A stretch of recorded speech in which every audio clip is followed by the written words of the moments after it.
Good afternoon, and welcome to the Creative Forces Healing the Invisible Wounds of War webinar.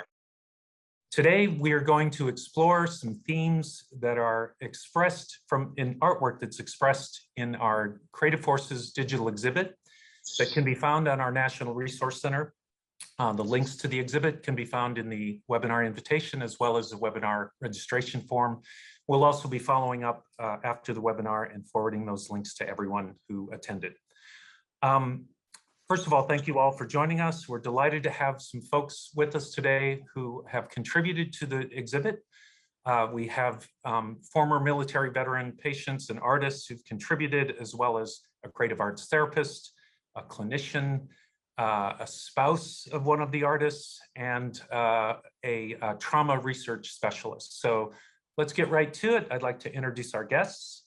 First, we have author and trauma researcher, Dr. Bessel van der Kolk. Bessel? Hi. Thank you for joining us. We have our lead dance movement therapist, Liz Freeman. Liz? We have someone who will be joining us later, Inga Brown, and we look forward to talking to her later. She's a veteran who's been through the program at our Gainesville VA partner. And then we have Dr. Robert Koffman. Dr. Koffman is a former clinical operations director of the National Intrepid Center of Excellence, which is our initial partner. Thank you for joining us, Bob. We have Luis and Claudia Avila. Luis has gone through our music therapy program, and Claudia has been a very strong supporter at his side and a great friend of Creative Forces. Thank you for joining us, Luis and Claudia. And then we have Jeff Hall. Jeff Hall was actually one of the first people through the program, and he's joining us from Oklahoma.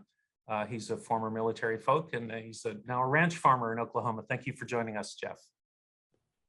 So for those of you who are not familiar with Creative Forces, it is an initiative of the National Endowment for the Arts in partnership with the Departments of Defense and Veterans Affairs. A key component of Creative Forces is a national network of clinics with DoD and VA partners. There's a dozen of them across the country. The artwork that is part of the exhibit and the guests that we have with us today who've generated some of that artwork have been through these programs in one place or another. The participating clinics in the exhibit include the Walter Reed National Military Medical Center in Bethesda, Maryland, Fort Belvoir, Virginia, Camp Lejeune in North Carolina, and then our VA partners in Gainesville and in Tampa. So we're going to get right to it. I am going to first invite Bessel to the table. Bessel, thanks again for joining us. As I mentioned to you in an email,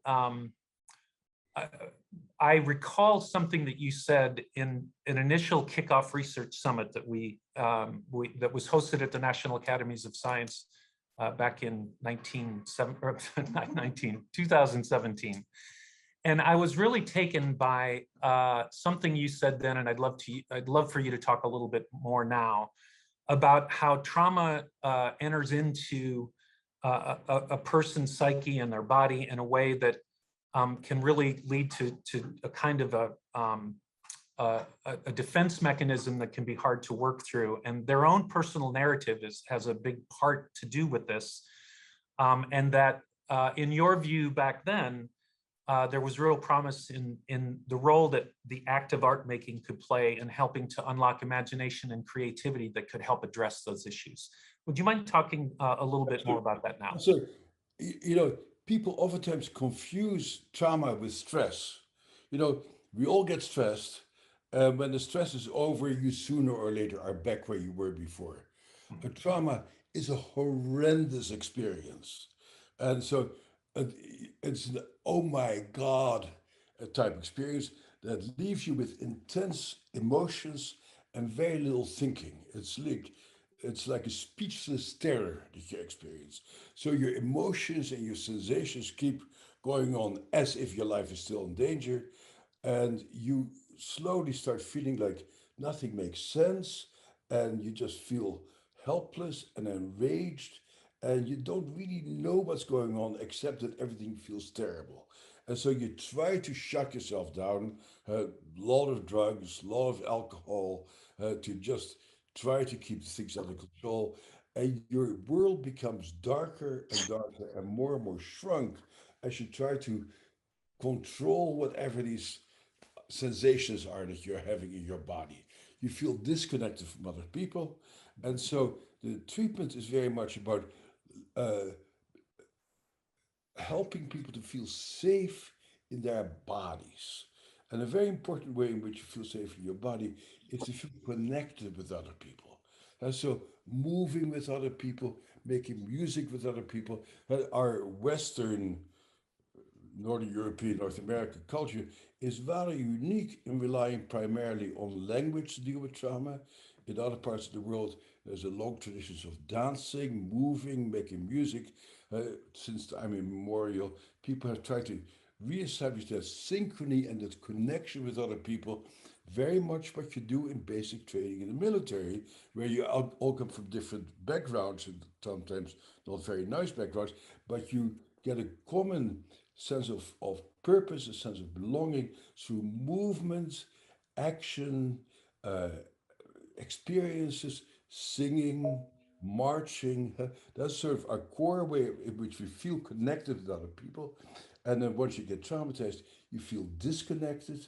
You feel disconnected from yourself. You don't know who you are anymore, except the one thing you know about yourself: I'm a traumatized person. And so your whole brain becomes a traumatized brain. And so there is no openness for anything else. So the core issue, your body needs to feel safe, and your mind needs to open itself up to new possibilities. Not logical possibilities, but ways of trying to access yourself, to have compassion for yourself, to have a feeling this is what's going on with me, this is what I've gone through, this is understandable what I've gone through.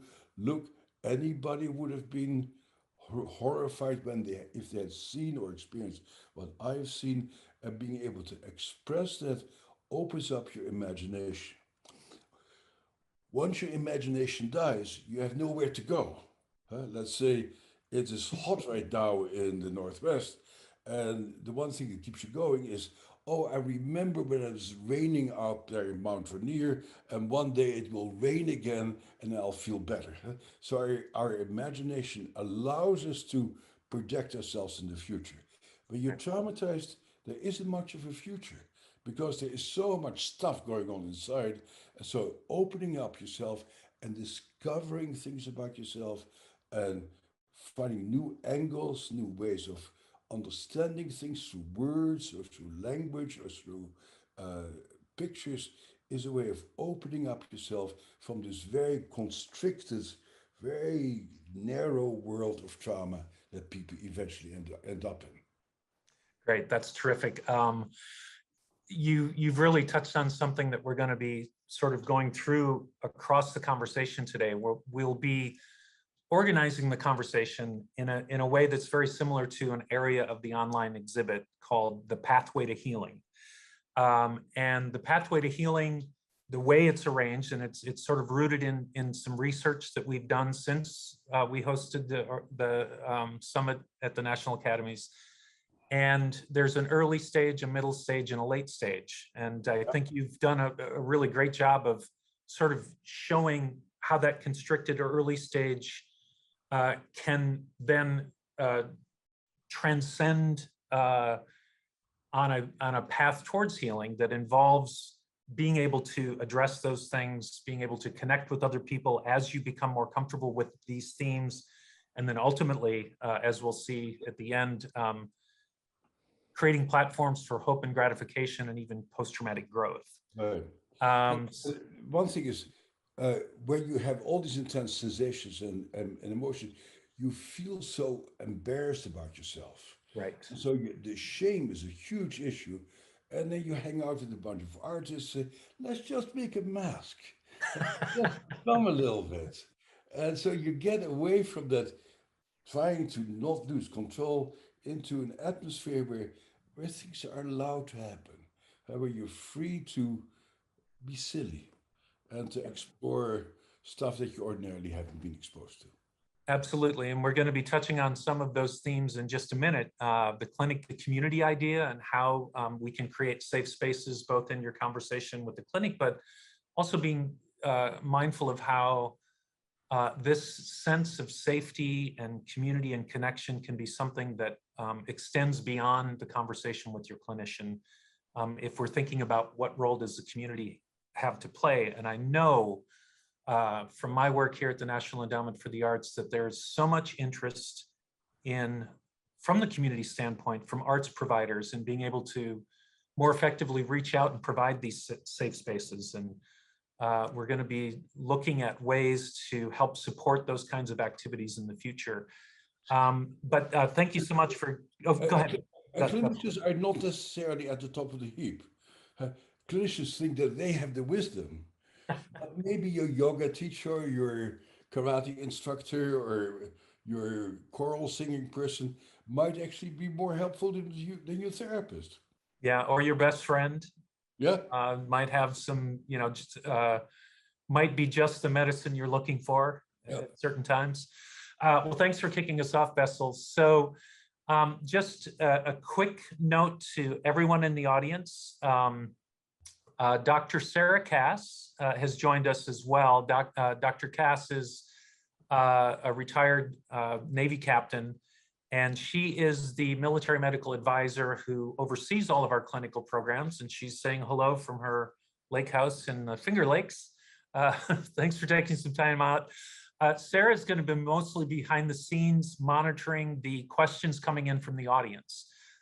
For the rest of the conversation today, we really do want to have a conversation. I'm going to pose a question to each of our other panelists, and then I'm going to be keeping an eye on the screens that we have, that I can see the panelists for anybody who wants to raise their hand, and I can kick over the microphone to them. But we're also going to allow the audience to be posing questions as we go. And we have not heard the last from Bessel. We'll be including him in the conversation coming up as well. But I think he did a really great job of sort of providing us with some insight in what it's like to be carrying this before treatment, when you're in that sort of constricted state. So the next guest that I wanted to bring on is our lead dance movement therapist for Creative Forces, Liz Freeman. Liz, please come on board. Thank you. Hey, Liz. So Liz, as I just said, Bessel did a really nice job of helping us all understand what it feels like to be carrying this kind of weight, really, when you're dealing with trauma and you're keeping it to yourself and you don't know how to process it on your own. What I really like to hear from you at the outset is, as we think of this trajectory of healing, what is that first conversation like for a creative arts therapist, an art therapist, music therapist, or dance movement therapist, and for the patient who may be walking into one of these clinics with no sense or expectation that art making would have anything to do with what they're there to do. They're there to do some work.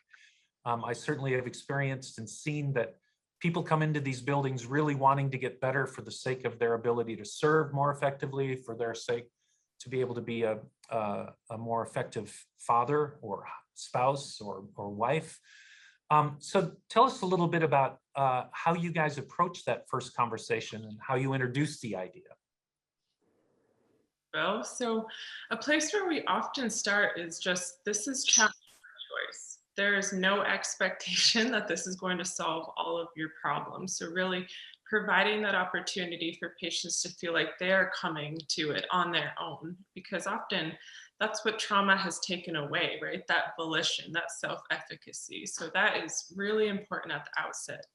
Creative arts therapists try to meet patients where they're at by first focusing on establishing those feelings of safety and comfort that Bessel was speaking to. And in dance movement therapy, that's often done by first practicing using breath and movement to help identify and regulate internal states like our emotions, our physiology. Another big difference between the creative arts therapies and the fine arts, which is often helpful to distinguish at the outset, is that it truly is rather than the product. So you can obviously see from the exhibit, sometimes the end result of that process is an unbelievable product, right? And there are also many different ways to interact with music, with art, with dance. For example, a patient may engage in passive music listening or lyric analysis rather than actually playing an instrument themselves. In the initial states of treatment, patients are coming in those injured states. So that really highlights that need for trauma-informed care, which creative arts therapists are trained to provide. We know that movement, music, art, it can be really activating. That's why it can also be so powerful. Even just seeing an image or hearing a particular sound can stir up strong emotions and memories, and those could be comforting or cherished memories or really distressing emotions as well. And creative arts therapists are trained to provide a containment through the arts so that it's a structured environment that allows that externalization of internal thoughts and feelings that sometimes also contain our triumphs and our traumas, right? All of the different experiences that we have as we move through life. And we do work with a population that has a high exposure to trauma and really complex experiences. They have complex injuries and comorbidities. They have complex lives and identities. And the arts can really help to create and promote more of a strengths-based approach to treatment so that it's not always about that darkness, but it's also about the light, right? We help them find that balance between strong and gentle movement in their own bodies, that balance between light and dark color, between harmonious and dissonant sound in their own lives. And we are really lucky today, I think, to have the true experts on the panel, which are the veteran artists, to hear about this process from their own perspectives. You're giving me an excuse to bring up my favorite Aristotle quote that I'm always looking for an opportunity for. So this notion that the output of catharsis or the outcome of catharsis is bringing intellectual clarity to emotional chaos. When we were doing our first lit reviews, trying to understand what we're trying to accomplish with a creative writing program, for example, that really stood out as one of the best quotes I've ever run into, and it's from 2,500 years ago. And as you just referenced, Liz, that emotional chaos can be both dark or light. But if it's just chaotic and you can't really put your finger on it, it's not doing you much good either way. I want to call on a couple of our former creative forces and our clinical partner, the service members and veterans who've come through the program. So Jeff, I'm going to call on you next. And again, we're kind of looking at the early stage now. And if you can think way back, as I mentioned, you were I think one of the first people through the program that Dr. Bob Koffman helped put together, and we'll be hearing from Bob in a second. But do you remember what it was like to be confronted with a paintbrush and being told that you were going to be making art as part of the work that you're here to do at the NICO and Walter Reed? I had already started drawing without any help or class or anything. So I was actually really excited about it. And the mask thing, I asked about that right off the bat. And he's like, yeah, you just want to, make your mask. And I can't remember the exact words, but I was like, I already was like 10 steps ahead of already what I wanted to do. And as I started doing it, it took on a life of its own. And it actually brought me back to a trauma. But it also, in retrospect, it made me mourn for it and kind of put it to bed because I hadn't done that up to that point at all. So that's kind of the initial stages of that. Great. And I'm going to go to Inga now. Inga, thanks for joining us. Hi. Inga Brown is joining us from, I believe, Gainesville, Florida. Yes. Inga, do you recall your first encounter with your creative arts therapist? I think it was your art therapist, Heather Spooner, when the idea of making art was first introduced, and how that seemed to you in the moment. Well, for me, I'm a writer naturally, and I've always been able to write to express like life circumstances and things of that nature. So I was open to the concept, but I was unsure of how that was going to apply, to my life, because she introduced me to, like, there's a choice. You have art, you have dance, you have music, and I was just like frozen, like I don't know how to express myself. And she's like, but you're a writer. And I'm like, yeah, but I don't know like really how to express myself in any other art form. And so I just opened my mind up to it, and that's how it all started. I opened my mind up to it. She showed me the artwork and all the masks and things like that that were like literally like stationed and on display all around the facility. And I said, I'll give it a try. And that's pretty much how it kind of led me into the art piece, Pain Invisible. Great, and we're going to encounter that piece in just a minute, and I can't wait because it's one of the most compelling pieces of art that I've seen in the last few years. Before we move on to the next section, I want to bring in Claudia and Luis Avila. And Claudia and Luis, do you remember your first encounter with a music therapist and what that idea seemed like to you? Good afternoon, everybody. Please, do you remember your first encounter? Yeah, how was it?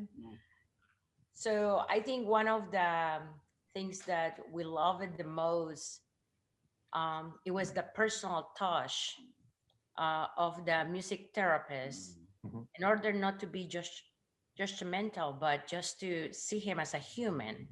So just to see him with the eyes of hope and possibility, and make a unique plan of care based on his assessment at the moment, not by reading notes. And that to me was the first step to learn that we were finding the right people in the rehabilitation process. Because when they suffer so much trauma and the complexity of the case, where you have a severe TBI, strokes, heart attacks, and the medical involvement, that the process where he's healing, and you have to collaborate in partnership at the same time with the rehabilitation, an assessment with that condition at the time when they see the first time the patient is what will drive and help in order to identify the goals to how to be successful. So we're very grateful to all the therapists to remind us that the human touch is there. Yeah, great. Thank you. Thanks for being with us, all of you military folks. Thank you for your service, and thanks for sharing your stories with us. Before we move on to the next section, I do want to bring Bob Koffman in. And Bob, actually, as we're thinking about the initial encounter from the perspective of the service members and veterans coming through these programs, I'm thinking of something that Bessel just mentioned about this sense of fear and shame. And it reminded me of something you just mentioned to me the other day related to stigma. And can you talk just a little bit about what you observe from the perspective of a clinician who's trying to put together these programs on the role of stigma in weighing down and creating a condition that needs to be addressed, and maybe what your initial impulse was to think that art making may have some role in helping to address it. Thank you, Bill. And it truly is a pleasure and an honor to be here today talking about the importance of these modalities, particularly art therapy. And you raise a concerning question, and that is having to do with motivation for treatment and some of the impediments or resistance. And one of the biggest ones is stigma. You know, back in, if I can just sort of set the stage a little bit and talk about how since 2001, since the global wars on terror began, and of course, we're just now finishing up 20 years of war in which 1.6 million service members have deployed. Back in 2007, when the idea of the National Intrepid Center of Excellence was being developed, there had been, 2007 was the highest number of killed in action thus far in the war. In fact, it was the high point. And individuals, service members were already making multiple deployments at that time. And the last thing that any service member who was suffering from the so-called hidden wounds of war, the invisible wounds of war, largely PTSD and TBI, which Rand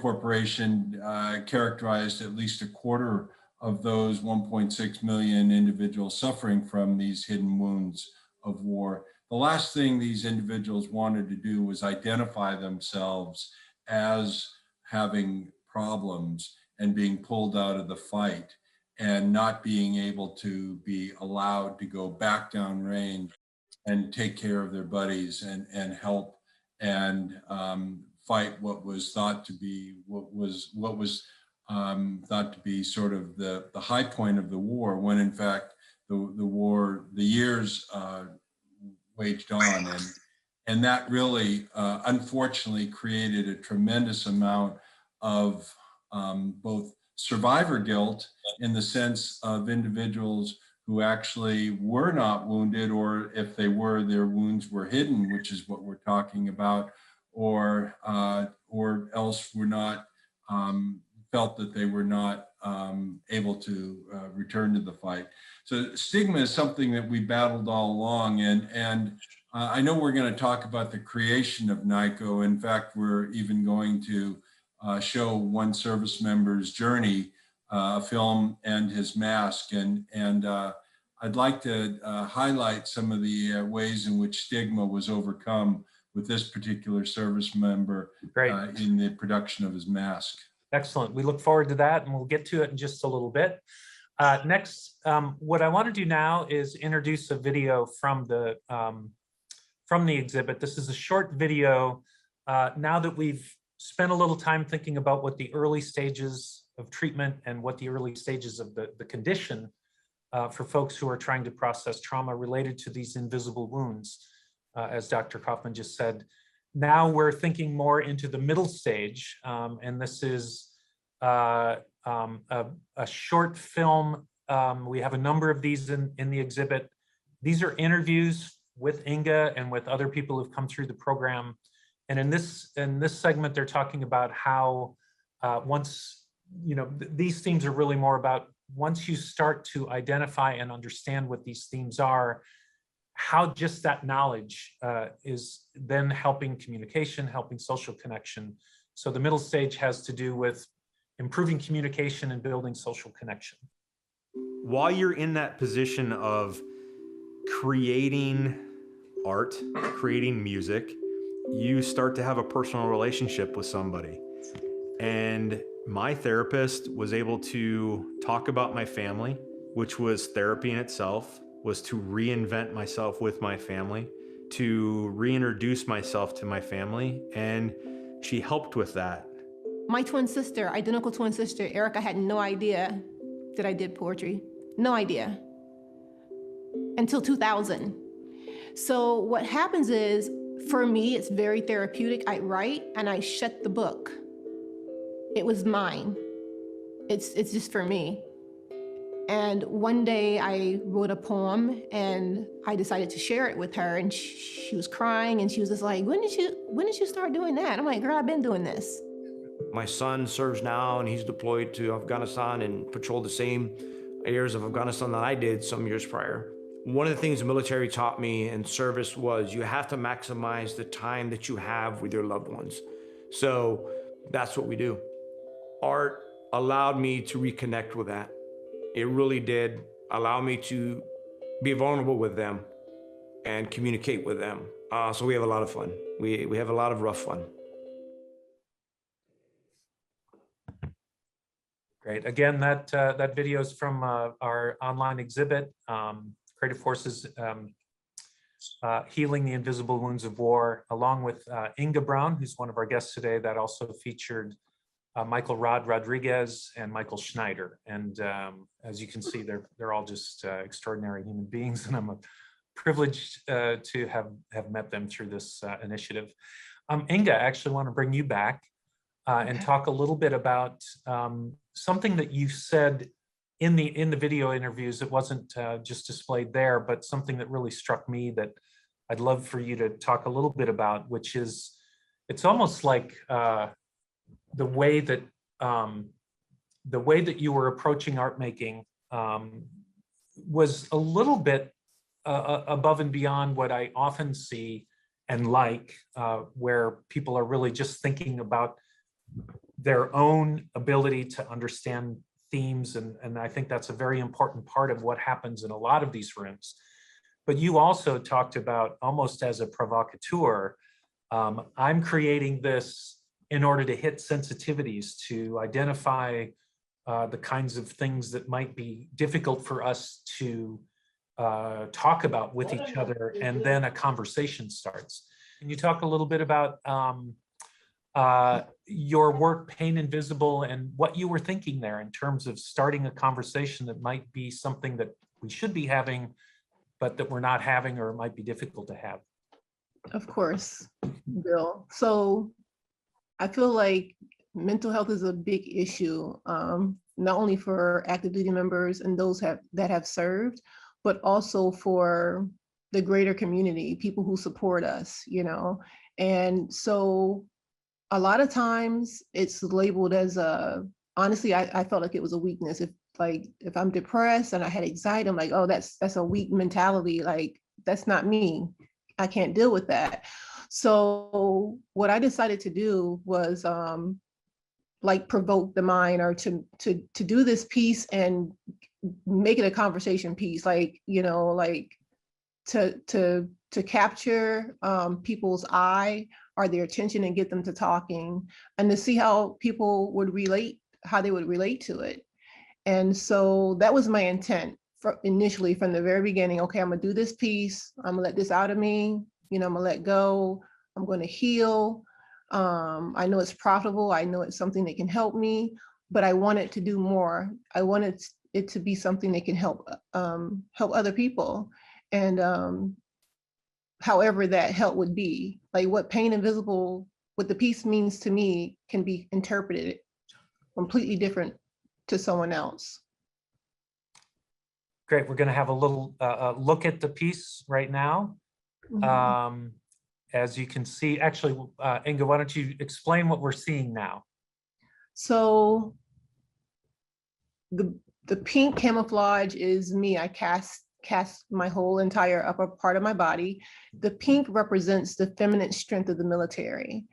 And I did it intentionally to cast her against the OG green, OG green and black camouflage, because that represents the whole military as a whole. So what I wanted to point out in this particular instance was the clash. You know, you don't mix plaids and stripes or polka dots, right? So I did this intentionally just to kind of like to get people's attention. Like, it's me. It's my pain, it's our pain, pay attention to it. But I also wanted to just represent the female energy throughout the whole process, because we are the minority in the military. But when our men hurt, when our service members hurt, our children hurt, we hurt, the mothers hurt, the grandmothers hurt. So this is my way of saying, hey, look, I'm representing us as a whole, but for this particular instance, I'm also representing the feminine strength of the military. Great. I'm going to call Bessel back, because this, just looking at this, sort of has me thinking about what you'd said earlier, Bessel, about you know, how very often trauma is carried and held inside. This is obviously someone who's reached a point where they're ready to let it out. What can you say about, first of all, just what your personal sort of reaction to the piece would be, but also what is the act, in your view, of making that kind of a statement and telling the world? Is there something in your research and your work that seems to inform what might be happening just in the act of doing that, as Oh yeah, in terms of mental health? I think one of the things that is not the DSM, but so critical in trauma, is the feeling of being God forsaken. This this utter isolation. You're by yourself. Nobody can help you. It's all hopeless. And then find a language for yourself through which you can make a connection with other people. Say, "Oh, now I know what you're feeling. Oh, I get it." And to make that connection is so critical. And because we are connected creatures, we don't exist as individuals. At the moment we lose connection with other people, life is no longer worth living. And so we need to make those connections. And so, and people need to sort of know who we are.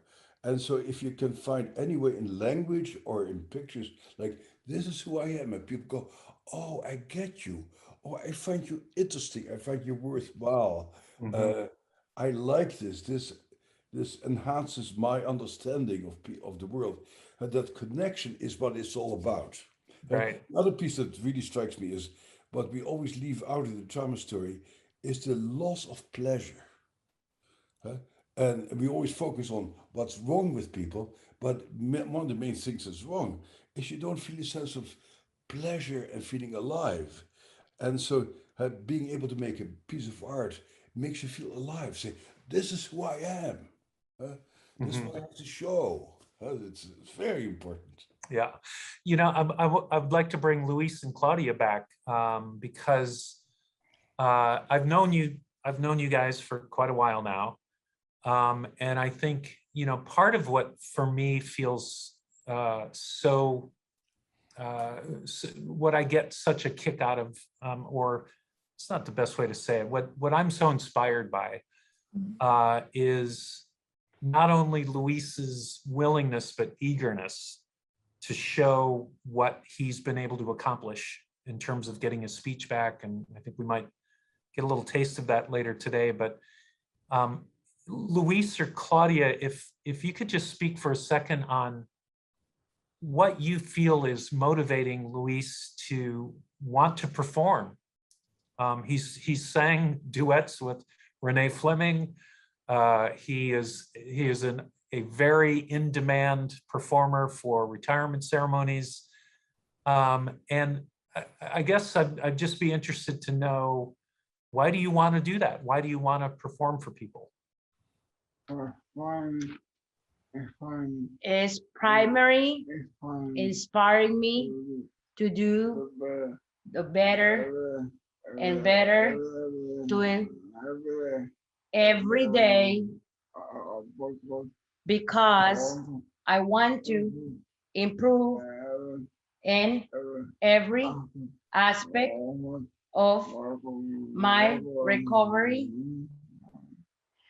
I think one of the wonderful things that we're seeing here is that part of the invisible healing through music and art therapy, with the complexity of the battlefield wounds and the difficulty of acceptance in the community when you became disabled, Luis has found himself inspired to continue working so he can show that music have helped him heal, and it have inspired co-treatment with other disciplines that they have come in the interdisciplinary plan of team to help him to restore not only his speech, where music therapy play the biggest role when speech therapy give up on him, and they couldn't find a treatment or a way to pursue his healing or his speech back after the explosion. And finding and continue exploring all those resources with the help of all of you, with the music therapists, the clinicians, the medical team, our hope and our prayers are that we can send the message to the very, very disabled community that they should never give up.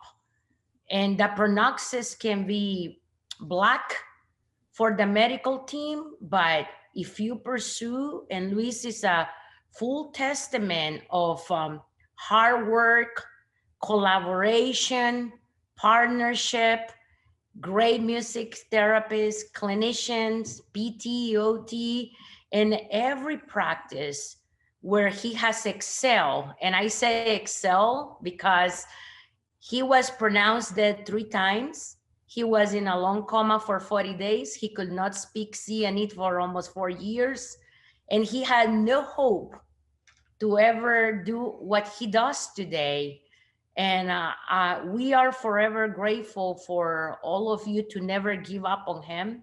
And myself as a caregiver and as a mother, as a military spouse, I am forever grateful for continue finding and researching a way how to motivate and keep the practice alive to help everybody. And that's what we want. We want to keep helping and continue this roadmap for other people to find a pathway for healing and stay strong and keep working hard.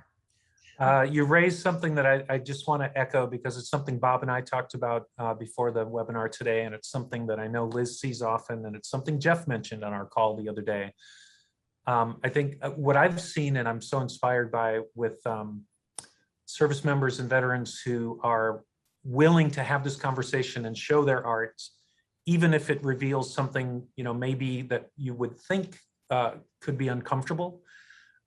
What I hear over and over again is if my sharing my story helps someone else get the help they need, or to inspire someone to think about using these for themselves, then I'm eager and I'm all for, let me at it and let me help. So by sharing our story, we're healing. Exactly. Thank you. And the other thing is that sense of meaning and purpose that Dr. Van der Kolk just talked about is so apparent in that sense of service, even in this conversation about sharing your art. There's something very kind of, I think, basic about this impulse to serve, and they're finding ways to do it even in their engaging with art. Coming from the arts world, it's a real refreshing way to be thinking about it that is the opposite of egotistical.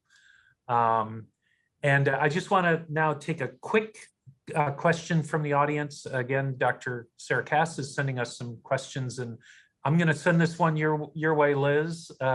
It's not an easy one, but I think you're probably the best one to address it. And then we're going to come back to Bob Koffman in just a second and talk about this integrative treatment approach that Claudia was just talking about. But first, the question is, this comes from a person who's not a creative arts therapist, but is a clinician. And this person is asking, how can a non-expressive arts clinician incorporate expressive arts into their trauma-focused therapy and practice it responsibly and ethically? And I'd love to hear you respond to that as a creative arts therapist who's been working with speech therapists and collaborating with other types of clinicians. And Bessel might even be able to then chime in on, I know he's done some work with theater practitioners outside of a clinical realm. But first, Liz. Oh, yeah, it is a tricky question, and it's one that we do get quite a lot. And I think, there are a lot of clinicians that do incorporate these types of, expressive modalities, we'll put it that way, outside of the creative arts therapies realm in their practice. However, I just have to say, when trauma is involved, it is our responsibility to provide the absolute best care possible. We need to know what we're doing, right?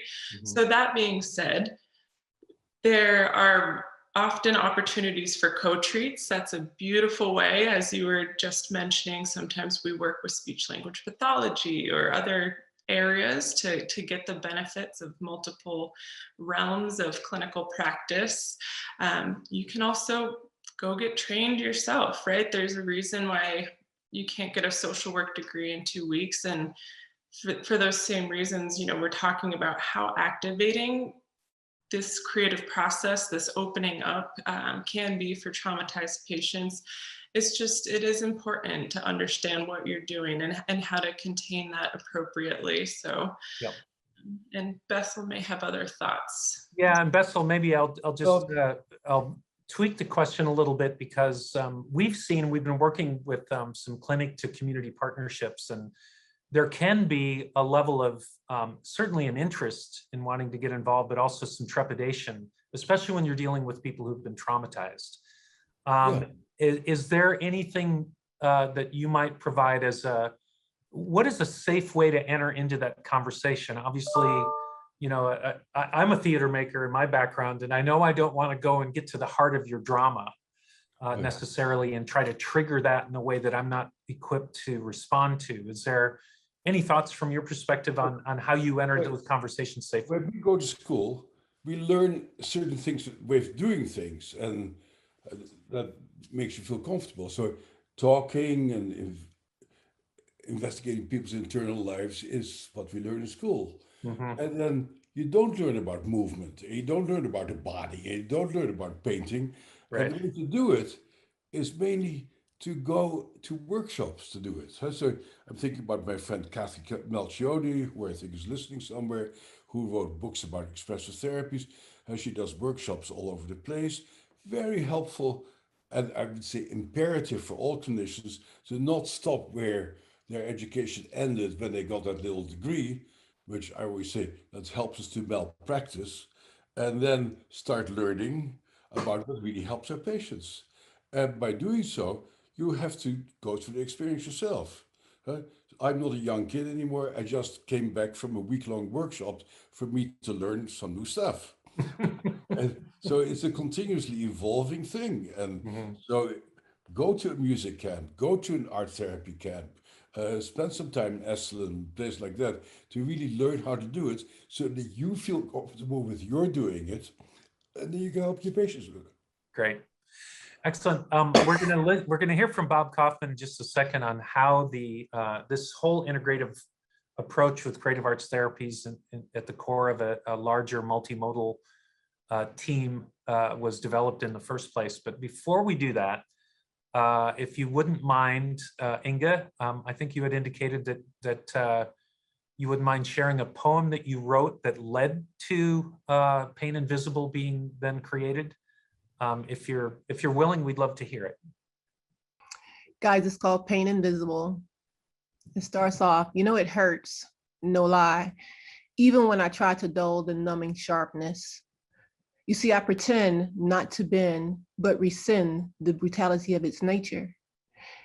It's dug deep in my mauled, unnoticeable peeps, you know, beneath one's reach as I seek reparation.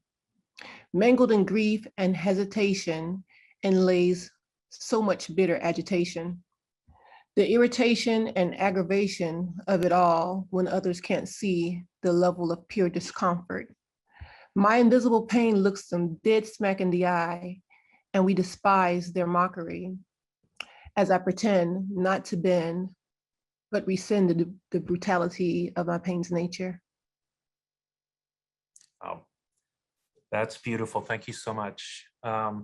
You know, the thing that really struck me as I was listening to you and seeing that, I know that we have key research findings that you can find on the National Resource Center. And again, we'll be sending those links out. But one of the things that, coming from an arts background, that really stood out for me as I read through our key research findings is that the ability to use metaphor is an indicator of healthy psychological being. And the use of metaphor in that piece is so profound. The sense of invisible wounds is something, you know, Bob and Bessel have talked about.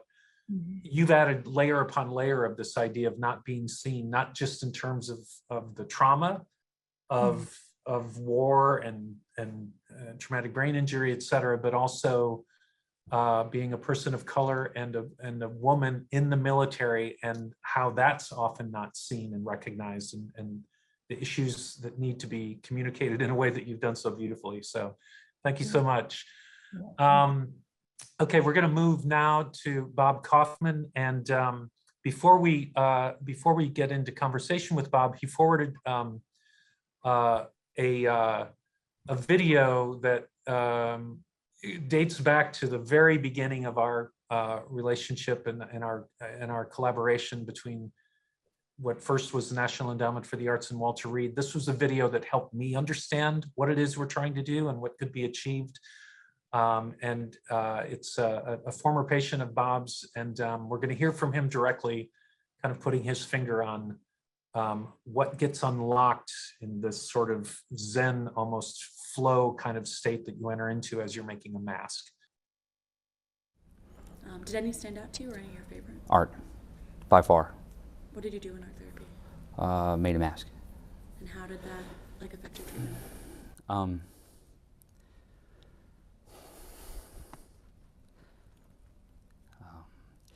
It was able, it allowed me to put 23 years of PTSD and TBI stuff together in one place that it's never happened before. Sorry. No one was able to figure it out because the way conventional medicine works in the Navy, the Army, you see this guy, you go see this guy, you go see this guy. They never talk. This is where this is awesome, because you come here, they talk every day. So this person talks, this person talks. They have notes. So they send me to art therapy, and I go in there and they give me a mask, and you sort of just zone out into the mask. You zone out into the drawing. And for me, it just released the block. So I was able to do it. And then when I looked at it after 2 days, I was like, holy crap, here's the picture, here's the key, here's the puzzle. And then from there, it just soared. I mean, from there, my treatment just went, you know, out of sight, because they were like, Kurt, explain this, explain this. And for the first time in 23 years, I could actually talk about stuff openly to like anybody. I could talk to you about it right now if I wanted to, because it unlocked it. It's just amazing. It's an amazing video. Bob, please join us. And what I was going to ask you is the first conversation we had with you and your colleagues at the National Intrepid Center of Excellence, I believe this was in 2011.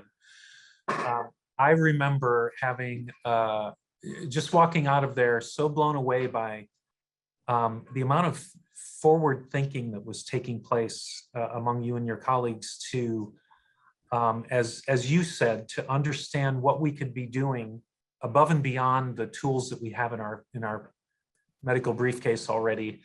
The Western traditional approaches haven't worked to the extent that they needed to, and you were looking at all kinds of different ideas. I know acupuncture, yoga, meditation, creative arts therapies, they were all sort of lumped in as this sort of alternative or complementary approach. Can you talk just a little bit about what it was like for you guys to be thinking about what the charge was at the National Intrepid Center of Excellence to try to advance the leading edge of treatment for TBI and associated psychological health issues like PTSD, and what you were thinking and why you thought the arts might have something to bring to it? Absolutely, and let's make sure we save a little time to unpack that Marine's mask. I've got a photo of it I'd like to share with people. Absolutely. It's very illustrative of what we're talking about. So the challenge really in dealing with trauma is, as Bessel was saying, is that in memories of that trauma, both implicit and declarative are blocked. And I think the Marine that you just saw even mentioned that word blocked. You know, as we were dealing with, we being the military medical establishment, we're dealing with 53,000 wounded service members, which was the total that were coming back in large numbers. Then Dr. Kelly and Dr. DeGraba were approached by Mr. Fisher, who realized that as this Marine that we just saw, Warrant Officer Garrett, was saying that medical care is just too reductionistic. It's too specialty oriented. And the idea of integrative medicine, where you have a multimodality capability in a single facility, and where all of those therapists know exactly what that particular patient is working with in the art studio, is an amazing force multiplier in terms of healthcare. These individuals were coming back with chronic comorbid, meaning polytrauma conditions that were refractory to the practice of referral-based specialty care. What they really needed was to be listened to and empowered to take control over their own recovery and be allowed to choose we had at the National Intrepid Center of Excellence in the Integrative Medicine program, we had 19 different modalities that they could explore and see which would help unblock those implicit and declared memories that that trauma had contributed to and had caused. You know, one thing that we really need to bring out, that PTSD in itself is difficult to treat, particularly the negative symptoms of PTSD. We know that the positive symptoms of irritability and hypervigilance and arousal we target, but it's that emotional numbing, it's that detachment. And as Bessel just mentioned, the D in PTSD is not really disorder, it's disconnection. And Mr. Fisher realized that with all these service members coming back, being disconnected from themselves, from their families, from their lives, from their hearts, that we really needed a different approach. And people ask me, what's the secret of NICO? And my answer is, it's not what we do, it's how we do it. And how we do it is not very cost effective in terms of immediate time, because it's a very time intensive experience, but it's extremely effective in saving lives and hearts and minds. Before we go to the mask, we just talked about this morning. That sort of complementary approach where you're having different conversations with different types of clinicians across the day, and then you bring an art therapist or a music therapist or a dance movement therapist in the middle of it, creates in some ways a real challenge for trying to confirm or deny what's exactly happening in the art activity, separate from trying to separate out what the impact is of that singular thing. As I mentioned earlier, it's sort of like trying to understand the singular value of a spark plug by removing the gasoline. It sort of doesn't work. You need the fuel in order for the art making to come from something. And it might have been from a conversation with the psychiatrist 40 minutes ago. So trying to separate that out can be a real challenge in terms of the scientific validation approach. You know, Bill, that scientific validation is actually real. NICO has done studies, genomic studies, looking at all of these multimodalities: animal-assisted therapy, acupuncture, meditation, mindfulness. And the one modality that has broken out with the highest degree of correlation with symptom improvement from PTSD, characterized by things such as cerebral blood flow, and correlated with clinician assessment, is art therapy. and it's also it's not just the unblocking of and again maybe Bessel can talk a little bit about some of the functional impairment of Brokaw's area, but it's not just unblocking the nonverbal or the verbal or the symbolic expression, but it's the group of coming together. And I'd really love to hear Jeff and some of the other alums from NICO talked about the importance of sharing their work together and talking about and talking through their experience. Absolutely. Let's go to Bessel, and then maybe Jeff, maybe you can respond to that when Bessel's done. So Bessel, I think the question to you was some of the physiological ways for us to understand what's happening here, the Broca region of the brain. I know you're quoted a lot in presentations I've seen from our creative arts therapists. Well, there's so many parts of the brain that go offline. Huh? One of them that's really disturbed is your insula, which is what connects your mind with your body, basically. And you start losing touch with your feelings because your feelings are too intense. Another very important part of the brain that breaks down is the dorsolateral prefrontal cortex, the part of your brain that allows you to know that what's happening now is different from what's going to happen a minute from now, and it sees yourself over time. And when you're in your trauma, you feel like whatever you feel will last forever. So needing to learn that things transform and things become different, you need to have experiences to do so. The thing I'd like to say is that this field is like very young. You know, when I was a resident, it didn't exist. People didn't know about trauma. And then people rushed in with their so-called evidence-based treatments, way premature. These were explorations. And I think everything we do are still explorations because the mind is so complex and we have so much to learn, and we need to be wide open to really see how does this affect people? How does writing poetry, how did it help you? How did it help you connect with people? Does it help you to be more attuned to your kids when you feel that you have found a language for yourself? I mean, all of us, we need to be much more modest about what we know and much more like, let's really try and let's give people a chance and really see what emerges over time. All right, great. We're starting to run a little quick on time, and I want to make sure that we get to everything that we still have in the hopper. So Jeff, we haven't heard really much from you yet, so I do want to kick it over to you very quickly. And I know, Inga, you have your hand up as well. I'm going to hold Inga until after Claudia and Luis, because we have some stuff prepared, and I want to make sure we have time for it, but I will get back to you, Inga. But Jeff, I think the question to you was, you were one of the first people through the program, or certainly one of the earlier cohorts that went through, and it was a brand new approach. I was really impressed by walking the walk on this sense of patient-centered care.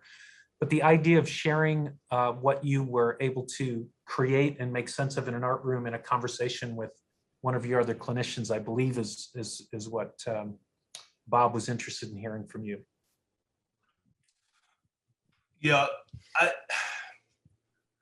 I think to just unpack everything. Like I said, my mask was a mourning. I didn't know that at the time, but my mask was a mourning of something that I had experienced in 2005. And I was actually able to kind of put it down. But then later on, a unique opportunity with National Geographic came around, and I actually got to share that mask with the world. So with that being said, I started getting messages from people that I'd served with, people from all over the place, and they couldn't believe, a lot of them couldn't believe that anything had ever happened to me, that I'd ever expressed any trauma or had gone through any trauma, because I was, I was a stone-faced person back in those days. I was in command and I wasn't gonna let anybody see me sweat. So they were actually surprised, but then I was able to open up and I showed them a lot of my artwork. And as far as sharing with other people, besides just what the NICO did with me, because I did talk about the NICO a lot, unfortunately, because not everybody that needed to go to the NICO could get there. And it was just because time, space, whatever was happening. So I spent a lot of time down in the WTUs and at one of our TBI clinics on Fort Riley, telling them how they actually did business at the NICO. And with sharing that was helping me heal, because I felt like I was actually helping other people. They weren't just, you got 5 minutes to tell me what's wrong with you, you're out. They actually started doing things that I'd asked him to do. So that's how I shared my experience from the NICO and my artwork. I just showing it to other people, teaching people how to do it has helped me, but it helps them too. And again, I think it's a mourning process for, some of the people that I was running with back in those days. Great. I think we are going to need to move to the next section. I know you have the mask, Bob, but I want to make sure that Luis and Claudia have an opportunity to show us a couple things that they're prepared for. And then I want to get back to Jeff at the end as well. So Luis and Claudia, I'm going to bring you up in a second. But first, we're just going to show a very short video clip that shows music therapy in action with Luis. And then we'll come back and talk a little bit about how that physical recovery was able to take hold in these music therapy treatments. I have met soldiers in here that they couldn't speak to you. What was their challenges? But they were able to paint it and draw it for you. Through art and music, we're healing. We are healing. And I said we because most of the time when the soldier come, the family, we're here with them. And we all heal together. Oh, say, can you see by the dawn's early light? It's truly a miracle.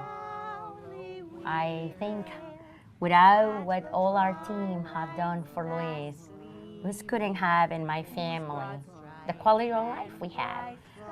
We don't even think we're disabled anymore.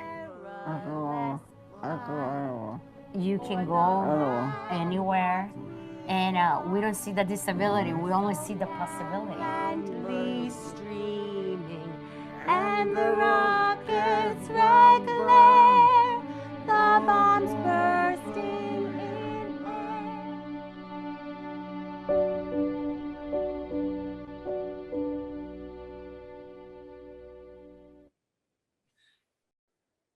So as you can imagine, I've seen that video 300 or 400 times, and it hits me right here every time.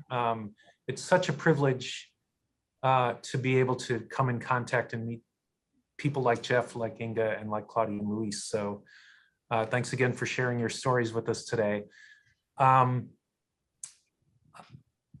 first thing I want to say is, Claudia, having you on the show today, on the webinar, is an opportunity for us to elevate visibility for another invisible group often, which is the family members and caregivers, and how they play a crucial role in keeping our military strong. And I know that our clinical partners are quick to say that.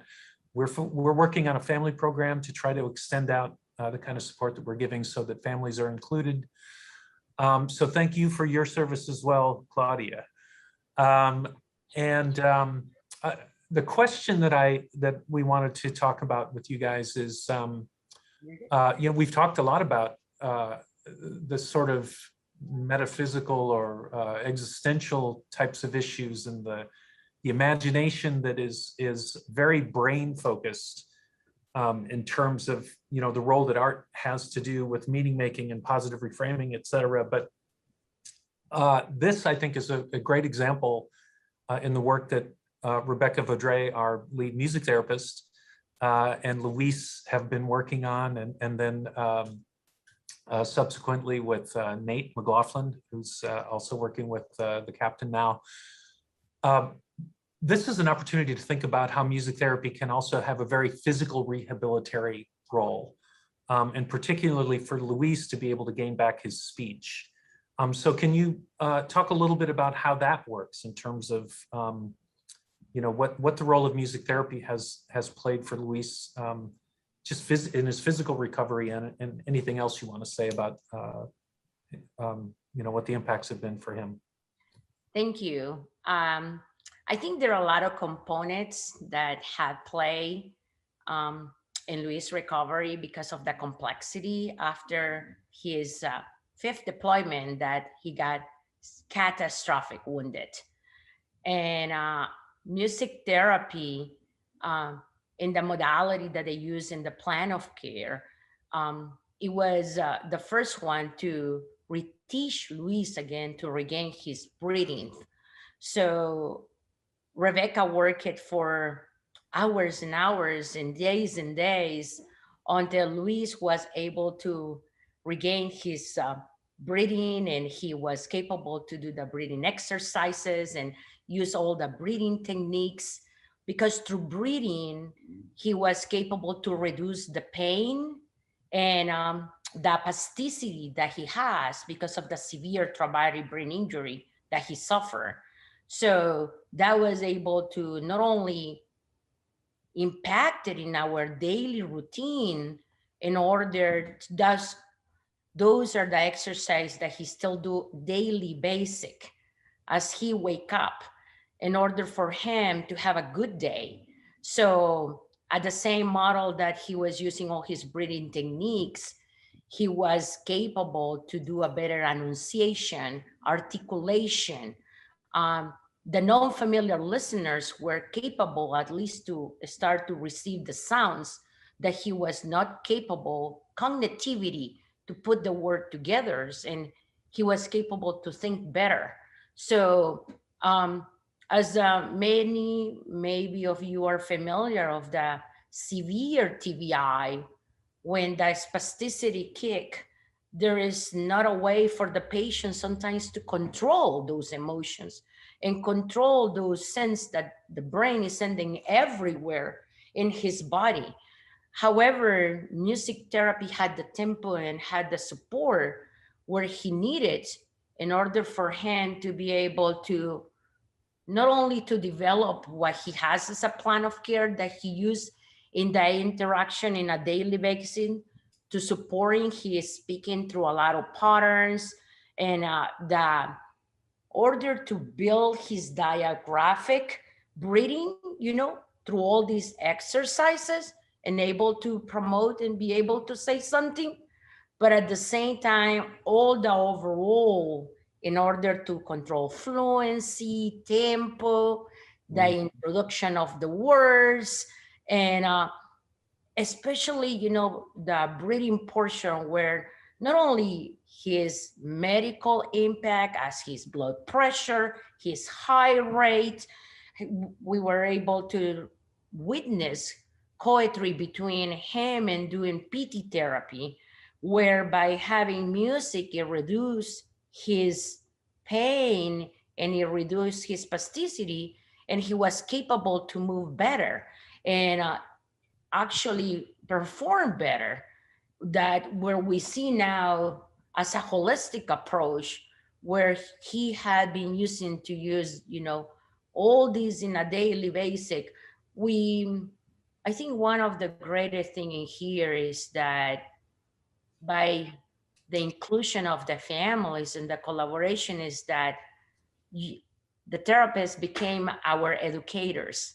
And we as a caregivers, and I say it because I am not only his spouse, but his caregiver to support what the therapists and the clinicians teach us in the clinics, we take it to our daily basic, in our daily routine, so they can see the progress and they can see at the same time, even I always said, teeny progress is progress, and it will get us to the goal to perform a big universal thing that maybe their desire to do.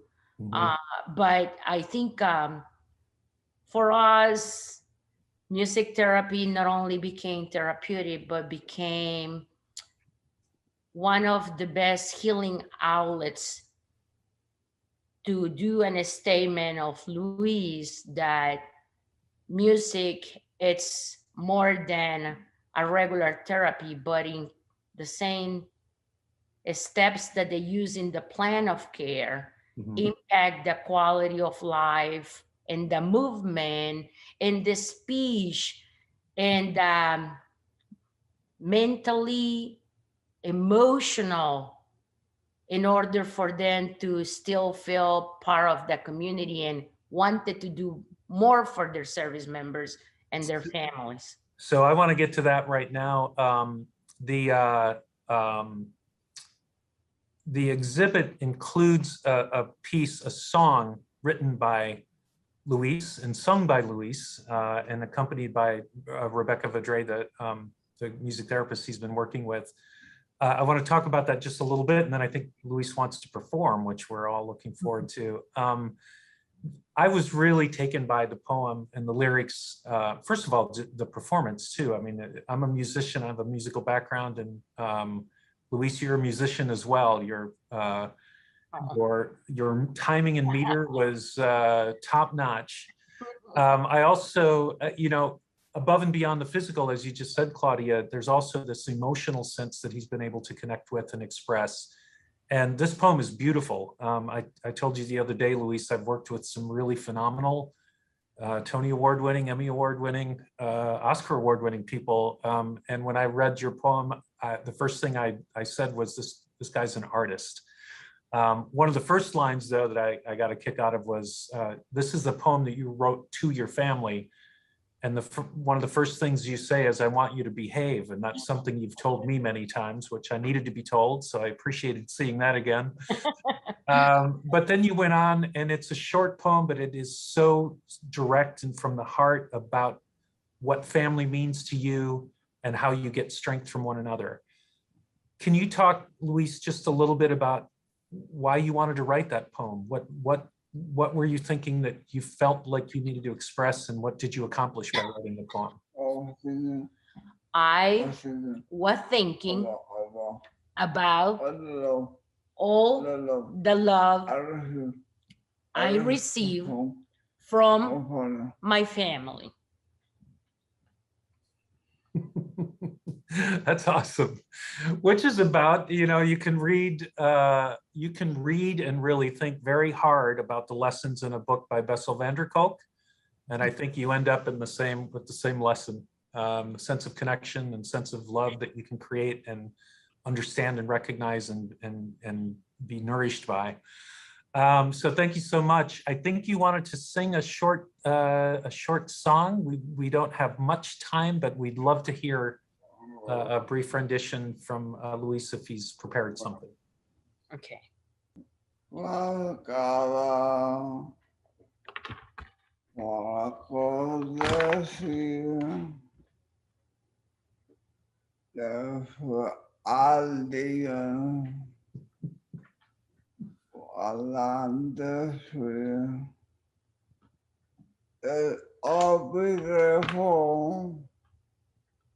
To Allah suffer after opposite and I saw them for everything.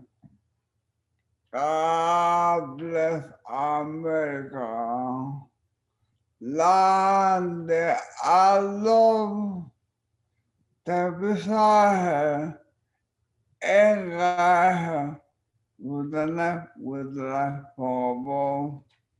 From the mountain to the valley, to the home. God bless America, my home. Home. God bless my home. Yes. Thank you so much. Thank you, Luis. I think that was a terrific emotional boost to take us to the last section. We have a very short video. We're now moving into sort of what is the happy ending here, which is the late stages of treatment, where we are able to experience hope and gratification, and to positively reframe our sense of self, and experience, even as Jeff Hall put in his notes, and we'll talk about just a second, an ability to experience post-traumatic growth. All of those kinds of things, kind of came out in the artistic process, but also dealing with it did, and accepting those things and understanding and growing from those things. It's probably the only meaning art in art therapy, or probably one of the only things that I've had in my life that I would equate to post-traumatic growth. And now that I can reflect back on that, I could give myself some advice and say, it's gonna be okay. You're gonna go through some things, but you're not by yourself. My therapist was able to introduce me to that and really show me where I was able to heal by utilizing music, was able to heal by utilizing the arts. I was able to see it, feel it, and I knew it made me better. Great. And again, I'd like to invite Jeff to the table. And this is our last section. We've gone from early stage where people are just confronting this sort of chaotic themes in their personal trauma into middle stage where they start to understand them, and that helps build an ability to communicate and connect with people more effectively. And now we're talking about late stage where we hopefully are able to build an ability to experience hope and gratification. This really came up for me in the statement about the work that you included. First of all, we're going to see your artwork in a second, and it is phenomenal. It's the wood carving you've done have just required a tremendous level of craftsmanship, but then the themes that you're expressing, and I think this is what I find particularly intriguing, is that the piece is called Memories Too Painful to Withstand the Light of Day. And when you see it, you understand that this is not a light motif that you're exploring. This is very heavy and very dark, but still in your statement about your work, you talk about the fact of spending the time and focus and making that actually allowed you to experience what you termed post-traumatic growth. Can you talk just a little bit about how you felt that, what it meant to you and how you got there, what in your mind the term post-traumatic growth even means? To be able to understand where I've gotten to, I'm just going to spend 1 second on where I was when I first started drawing. I was at ops group at JRTC, and my performance and my duty had fallen off because I could not control my anger. And they put me in the glass house to monitor radios, which wasn't what Major Hall did. So I started fiddling with the pencil, and I drew a horse that was mired in the mud.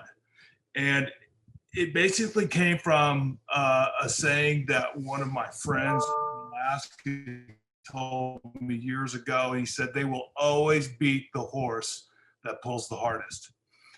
And at that point in my life, I felt like that's exactly what happened to me, and I fell, and I can't get back up. Okay, I'll fast forward a little ways past the initial stages of treatment, and I got into the NICO and expanded my thought process on a lot of different things. But in the art world, I was like, wow, I'm actually, without really being taught how to do anything, I'm actually kind of catching on to this thing. And after NICO, I went right back to a unit. I was in a division headquarters, was preparing to go to Afghanistan, and I had to fidget when I would go to meetings or when I was fidget drawing, and I was drawing all kinds of things, but I was drawing things that I needed to get out of me, and it was all anger and fits of what I perceived as betrayal. And I had to get rid of that, because if I was to shout out what I really wanted to say, they would have probably buried me under the post. So, and all at the same time, I was afraid that people would think I was crazy. And I was trying to hide it, so I hid it in my pictures. After I got out of the Army, I missed it. I missed the camaraderie, I missed the people, and I missed the combat. Probably the most, I missed the combat, which, for anybody that's been in combat, they'll know that that's not very healthy. But I had no outlet for it. I started drawing more. I was hanging around some people that had been in treatment before, and it wasn't working for them. And I would always sit down with them when I could find them, and I would ask them, number one question is, can you remember who you were? Because that's what I had to do. I had to remember who I was before all this, because I wanted to get back to that. I didn't want to be, medicated. I didn't want to be somebody who I wasn't. I needed to have a little bit of anger, but not as much as I had. So I drew a picture, and I wish I would have done the original picture because it's so awesome. I did a picture of a face that was severed in half, lying on the sand with its hand cut off about right here with the bones out and everything, pushing down on the head. And it was, I named that picture Never Give Up. And the picture itself is the face, it's got a look on his face like I'm fighting the hand and the hand is trying to push it on into the sand. And neither one of them had leverage because they were both severed. So they were just fighting each other. And I would show people how to do that. It's actually pretty easy to draw. So I would show them how to do that, but then they would start to lose themselves in that. And I met a young man in Virginia who I tried to help with art, and he became very good at doing stuff like that. But I remember him drawing that and weeping because he had tried to give up several times. I was like, man, just look at the image. Neither one of them are trying to give up, but there's no way they can win at the same time. And somewhere we have to deal with that. And as I started doing all that stuff, and I'm not licensed, I'm not nothing. I'm really nothing. But I found my purpose, and I found that it helped them. So my post-traumatic growth from all of this has been the satisfaction of giving a lot more than I actually had to give. But not to the military, not to certain people, but to heroes, the heroes that we were over there with. And I continued to do that in all kinds of forums. I have a get together with all the men that I was overseas with biannually, and we cry together, we laugh together, we hurt each other, we do all kinds of things together, but it's all part of this post-traumatic growth that I believe I had experienced for myself and others. So that explains where I'm at right now. I have never profited off my art. I've given lots of it away, but I do this because I love people, and I didn't always love people. Well, thank you so much, Jeff. We just showed a piece that you have in the exhibit, Memories Too Painful to Withstand the Light of Day. I wanted people to have an ability to see it because it's so impressive. I mean, the fact that you have never profited by it has nothing to do with the fact that they don't have artistic value just in and of themselves. So I want to thank everybody for coming. I know Inga has had her hands up for quite a while now. I'm going to say a quick goodbye to everyone. We've reached the end of the program, but Inga, maybe just this final thought that we've been thinking about in terms of ability to find hope, gratification, and post-traumatic growth from these activities. If you could give us a final thought there, and then I think I'll just let everybody go on to their summer weekend. Yes, Jeff, Louise, Claudia, Robert, Dr. Bessel, you. I'm sorry, I'm a little sensitive right now after listening to Louise's song. But I like to say that one of the things that, Robert, you hit on earlier, Dr. Bessel, you talked about it, Jeff, you hit on it. The validation was a big piece for me. The validation, we get it. Bill has, you doing what you do is a form of validation for me. It's also a form of validation for Claudia, because the family members are also suffering when we hurt. So I like the fact that we're coming to a point where our voices are being heard. And even through the pain of regurgitating all of this, it brings healing. It brings so much healing. And I like to see the unity. I like, what I'm saying, Jeff, I like to see the unity. I love what you do, Liz. I love Heather Spooner, Dr. Charles Levy. I love, love, love this. And if I could give you any words of encouragement, is don't give up on us. We won't give up on you. And I'm so appreciative for everything that you guys do. Bill, I love you. I'm so appreciative. Luis, I've never met you. Claudia, you guys are awesome. I'm sorry, I'm kind of sentimental. But thank you. As I said, my biggest privilege is to encounter the extraordinary people who've been coming through the program, you and Jeff, Louise and Claudia, but also to have an opportunity to meet people like Bob Koffman and Bessel Kolk, and our creative arts therapists, who are some of my favorite people in the world. Liz is one example. I don't know if we can we bring people back to the Brady Brent screen and wave goodbye to our audience. So thank you so much and have a great weekend. Glory. Go Army.